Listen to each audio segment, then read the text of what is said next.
سید میر عبد الواحد بن گرامی کے پاس ایک نوجوان آیا تو اس نے آ کر کے عرض کی کہ حضور میں جوان ہوں تو جب سے سنا نا مر جانا ہے، قبر میں جانا ہے، جنازہ دیکھا ہے، قبر میں بندے کو اترتے دے، مجھے موت سے بڑا ڈر لگتا ہے، کوئی وظیفہ بتائیں یا مجھے کوئی نصیحت کریں۔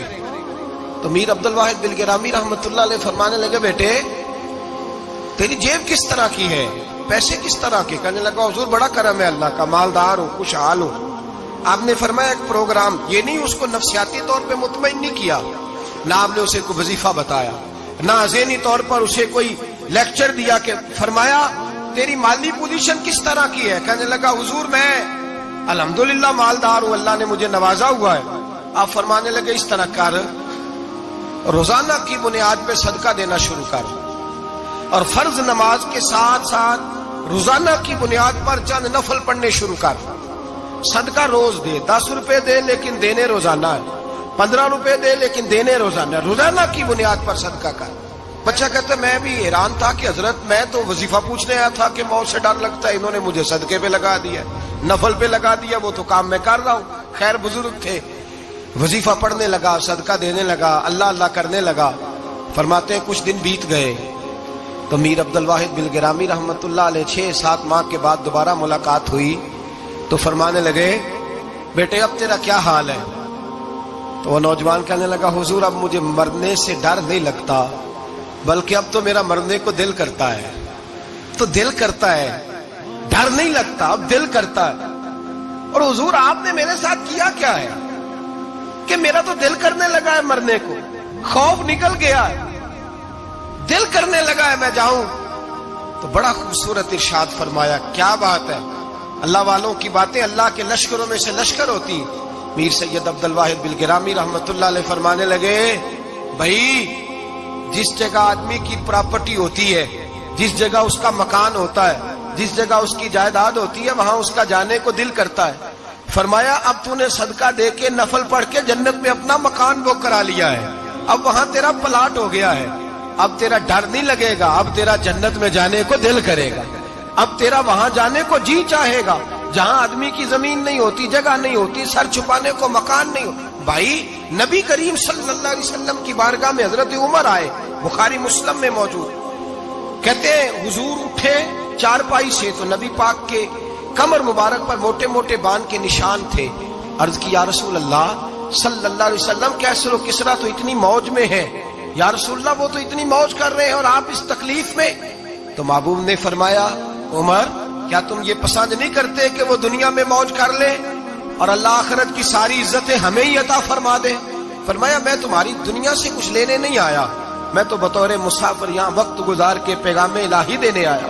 تو میرے بھائی جب توحید باری تعالیٰ پر توجہ ہوتی ہے پھر دنیا کی لذتوں پہ دل نہیں لگتا، پھر انسان ساری محنت آخرت کے لیے کرتا ہے، پھر اس کا خیال آخرت کی طرف رہتا ہے۔ اور میرے اعلیٰ حضرت فاضل و محدث بریلوی رحمت اللہ تعالیٰ علیہ فرماتے ہیں جب تیری توجہ توحید باری تعالیٰ کی طرف ہوتی ہے نا پھر تو اپنے آپ کو سنبھال کے نہیں رکھتا، پھر تو تیرا دل کرتا ہے میں جیوں بھی تو اللہ کے لیے، مروں بھی تو، بول کے بتائیے، جیوں بھی تو اور مروں بھی تو، میری زندگی کا مقصد تیرے دین کی سرفرازی، میں اسی لیے مسلمان، میں اسی لیے نمازی۔ پھر دل کرتا ہے کہ جینا مرنا اللہ کے لیے ہو۔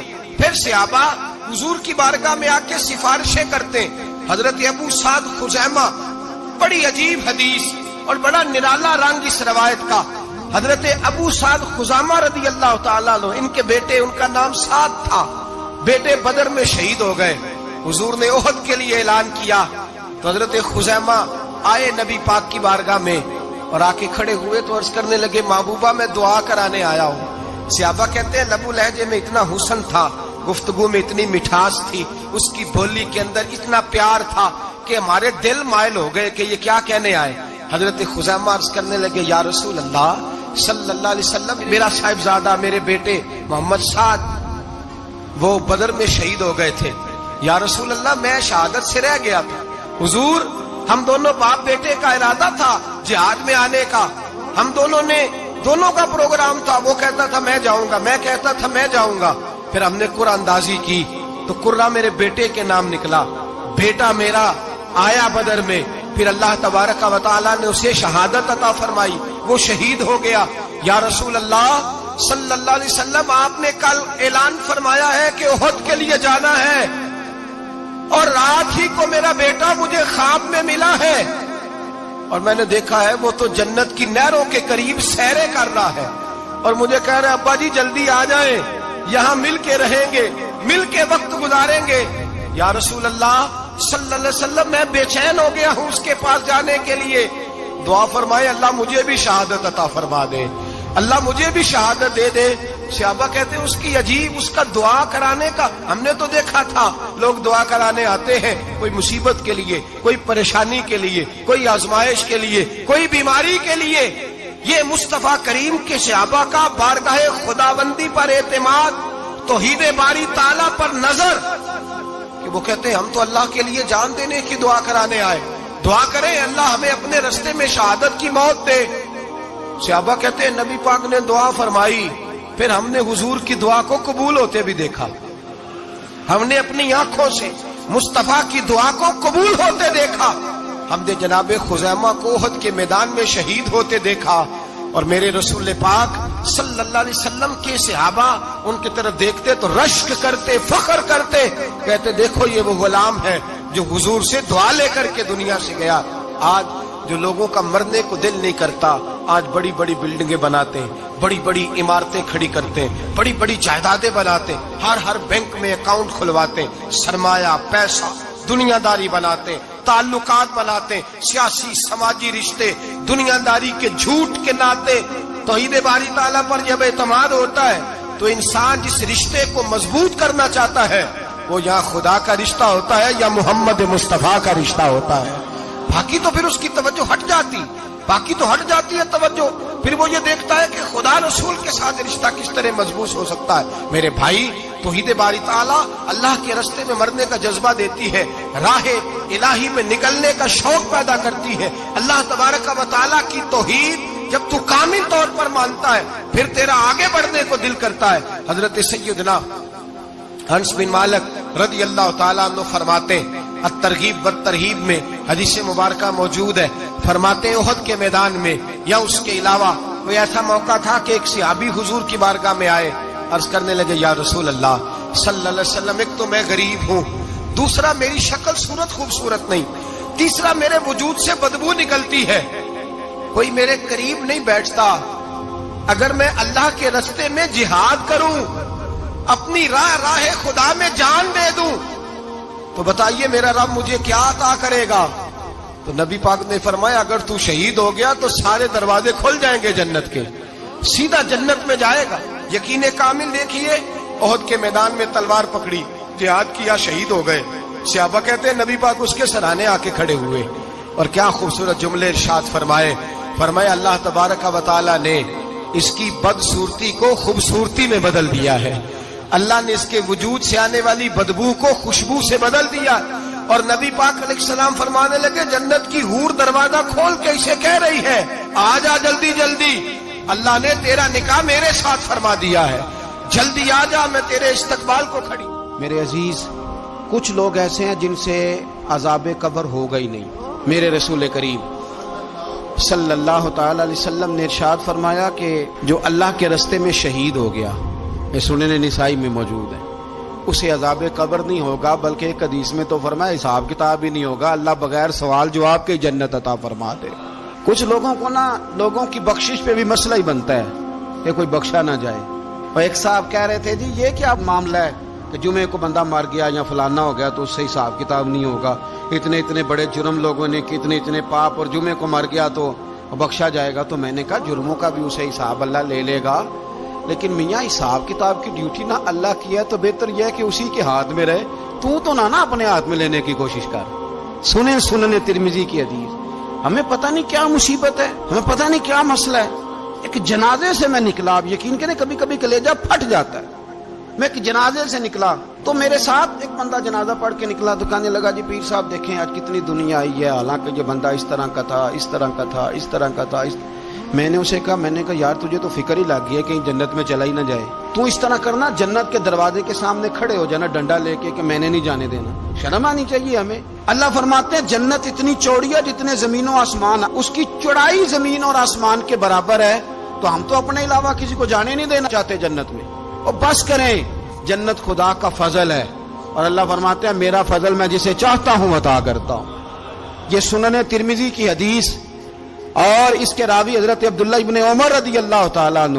نبی پاک علیہ السلام نے فرمایا جو مسلمان جمعے کے دن یا جمعے کی رات کو فوت ہو اس کو اللہ تعالیٰ قبر کی آزمائش سے محفوظ رکھتا ہے. جو جمعے کی رات فوت ہو جائے یا جمعے والے، یعنی جمعے رات اور جمعے کی درمیانی رات چلا جائے یا جمعے والے، تو اللہ اسے عذاب قبر سے، تو میرے عزیز جو بندہ شہید ہو اس سے عذاب قبر نہیں ہوتا.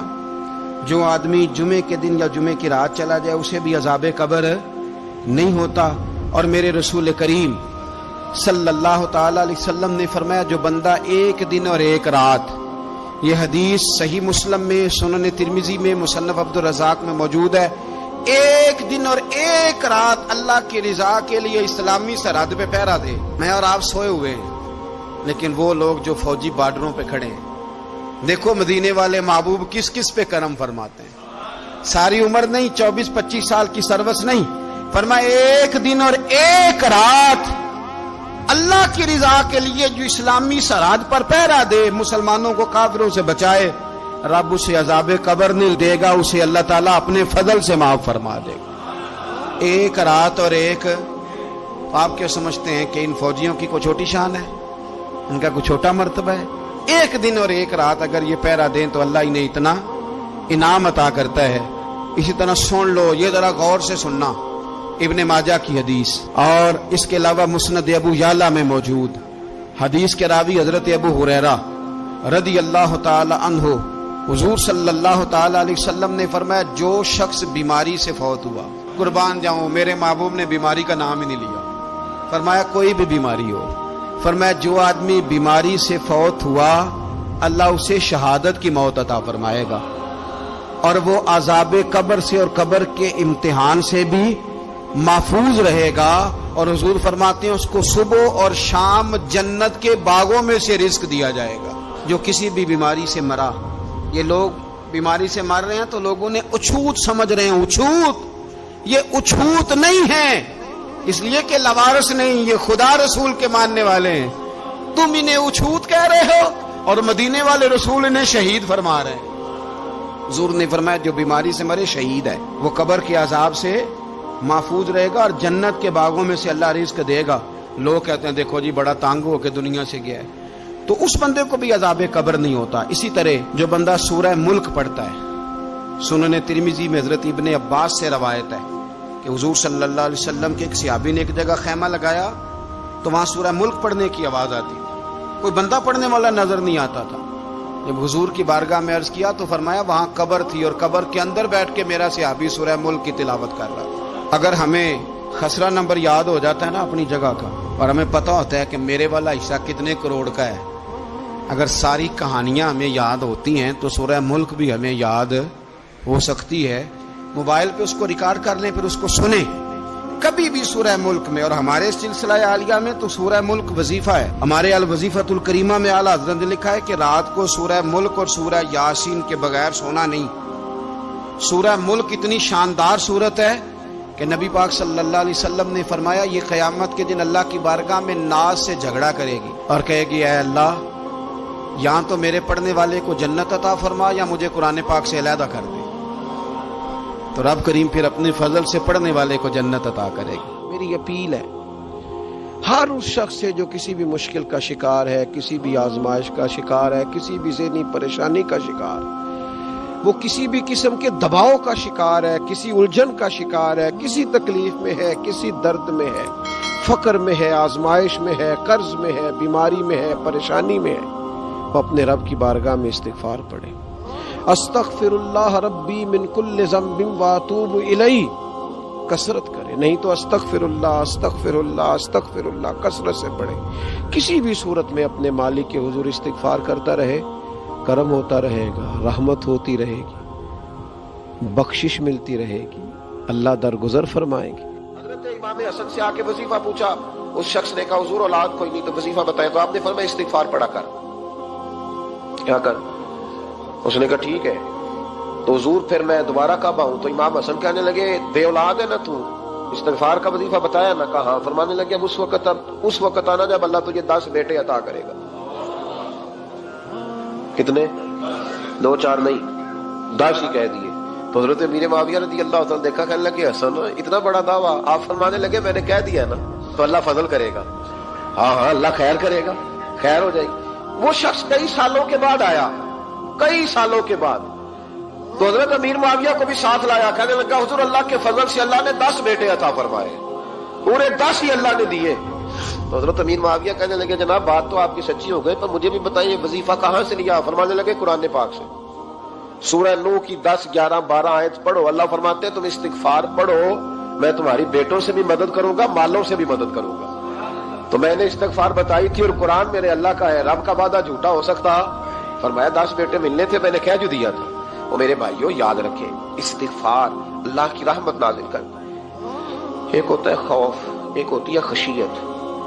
خوف والے لوگ توبہ کرتے ہیں، خشیت والے استغفار کرتے ہیں۔ ایک ہوتا ہے خوف، ایک ہوتی ہے خشیت والے استغفار کرتے ہیں۔ نبی کریم علیہ السلام نے فرمایا میں دن میں 100 مرتبہ استغفار کرتا ہوں، دن میں۔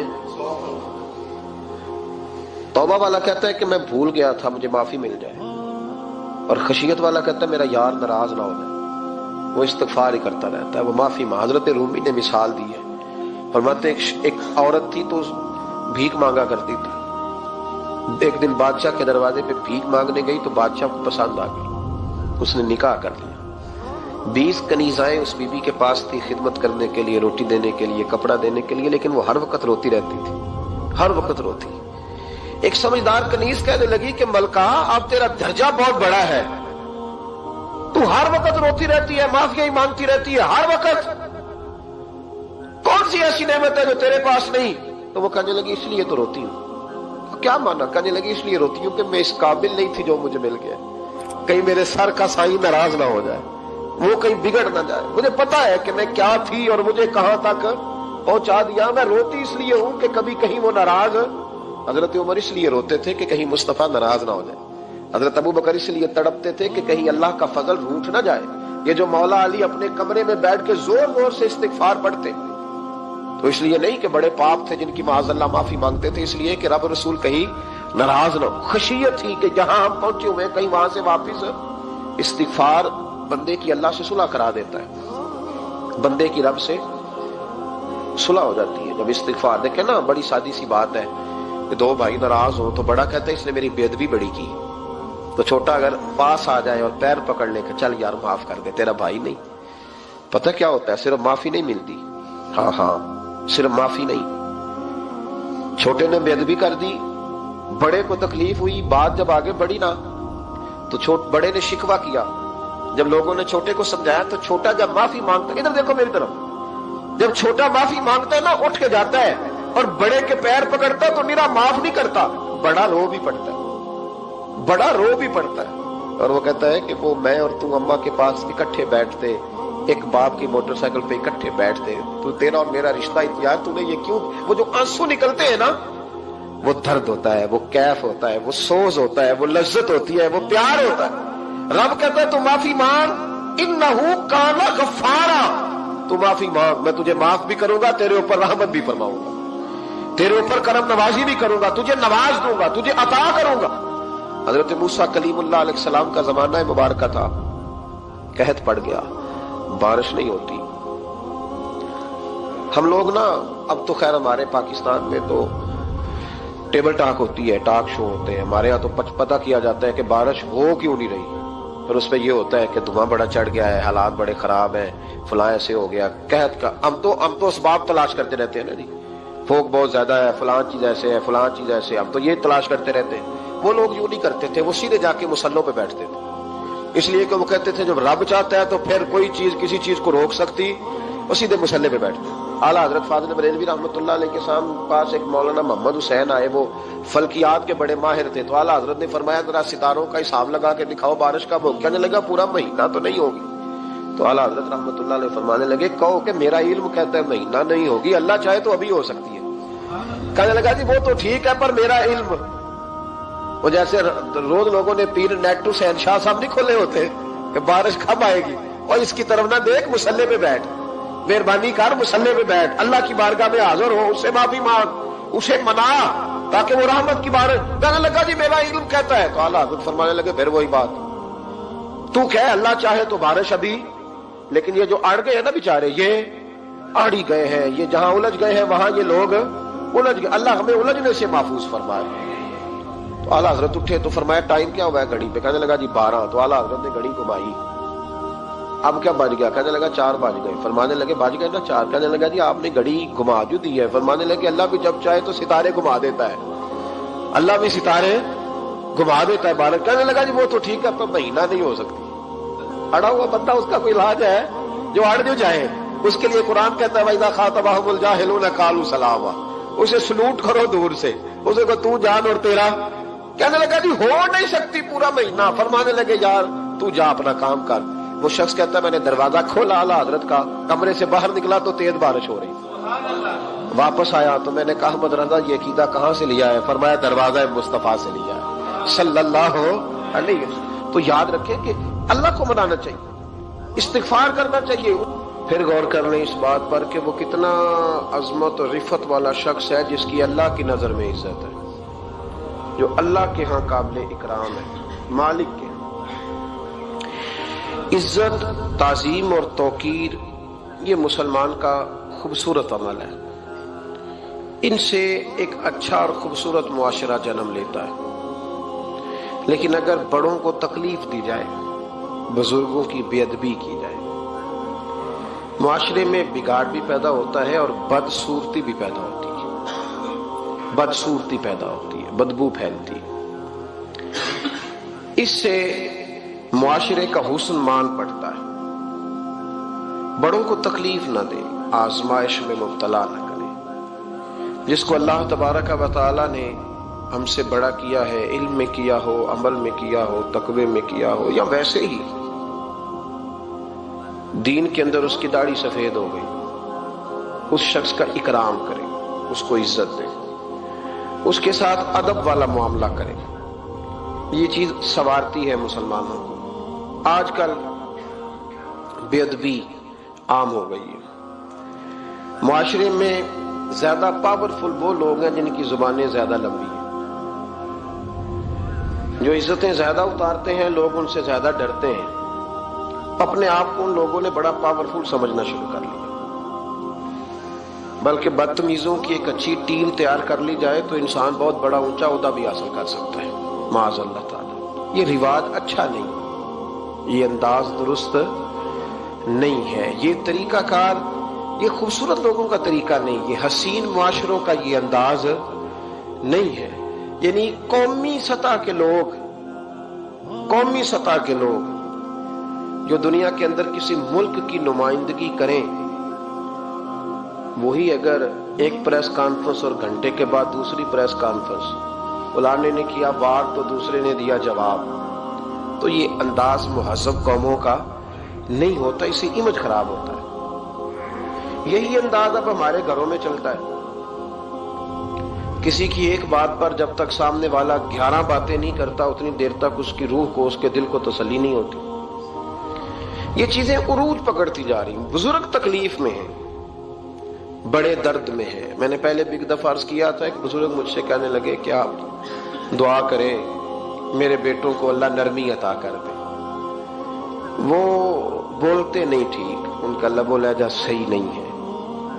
تو میں نے ان سے کہا کہ بزرگوں، جہاں تک میں جانتا ہوں کوئی ایسی بات ہے تو نہیں۔ تو وہ کہنے لگے کہ جس طرح آپ سمجھتے ہیں نا، ہمارے رشتہ دار بھی اور اہل علاقہ سارے یہی سمجھتے ہیں، پر میں تکلیف میں ہوں، میری بیوی تکلیف میں۔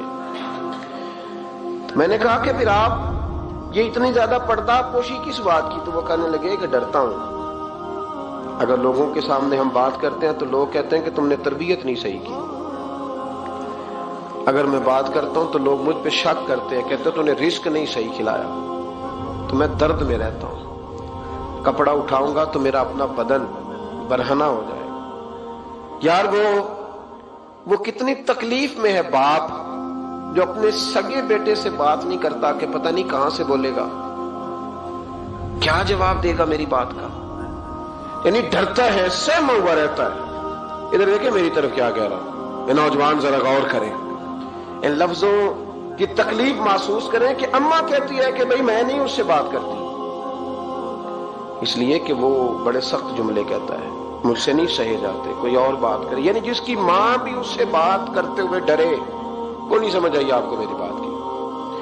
جس کا والد بھی اس سے بات کرتے ہوئے سہم جائے اور وہ بندہ کہے کہ میں نے تو MBA کیا ہوا ہے، میں تو معاشرے میں جانا پہچانا جاتا ہوں، اللہ کا شکر ہے جی اللہ نے بڑی عزت دی ہوئی ہے، وہ یہ لفظ کہے تو اسے شرم آنی چاہیے۔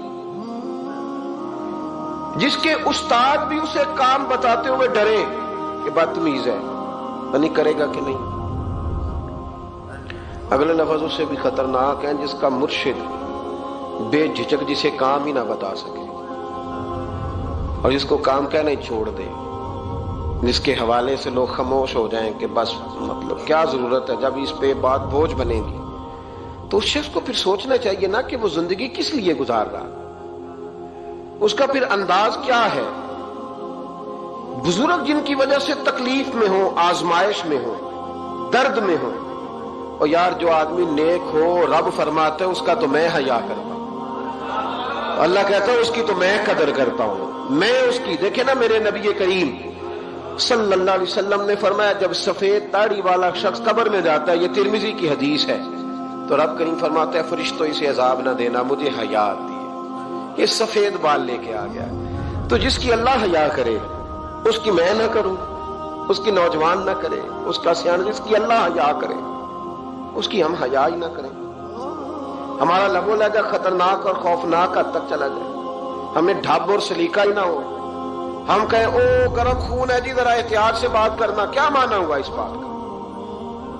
گرم خون اور ہوتا ہے اور بے ادبی والا خون اور ہوتا ہے، ان دونوں میں فرق ہوتا ہے، اس کو سمجھنا چاہیے۔ باپ کے سامنے بھی اب یہ اس کا ابا بھی سوچ کے بات کرے، اس کے ساتھ اماں بھی سوچ کے بات کرے، اس کا استاد بھی سوچ کے بات کرے گا۔ اسلام ادب والا دین ہے، احترام والا دین ہے، یہ آداب سکھاتا ہے، یہ